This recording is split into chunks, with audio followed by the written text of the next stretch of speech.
مكعب واحد كل يوم الصبح بانتظام من القالب ده يبطن لك جدار المعدة، نظم لك عملية الهضم على مدار اليوم، ويدي بشرتك كل الكولاجين والفيتامين والنضارة اللي انت محتاجاها. شوربة العظم بجد يا جماعة مفيدة جدا ولازم تكون عندكم بشكل مستمر. هنقلب العظم على نار عالية لحد ما ياخد لون من كل حتة كده مع رشة فلفل اسود. بعد كده نغمره بالمية الفترة ونسيبه يغلي كويس ونشيل كل الزفارة اللي هتطلع. نضيف المطيبات، انا ضفت البصل والثوم، تقدروا تحطوا جزر وكرفس، وكمان تحطوا البهارات اللي هكتبها لكم تحت الفيديو. ضيفوا البهارات اللي بتحبوا طعمها في الشوربة. في حلة الضغط هنقفل عليها مش اقل من 4 ساعات.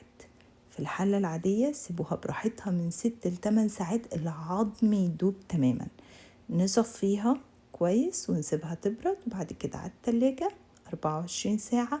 بعدين نشيل بقى طبقة الدهن اللي هي السمن الطبيعي دي، على فكرة تقدروا تستخدموها في الأكل، صحية وآمنة. عملنا فيديو قبل كده عن السمن الدهن الحيواني. وتاخدوا بقى الشوربة اللي هتطلع زي الجيلي كده، تقسموها على حسب ما انتوا حابين تستخدموا الكمية كل يوم. انا بحطها في قوالب سيليكون، بشيلها في الفريزر وكل يوم بطلع قالب وبس كده.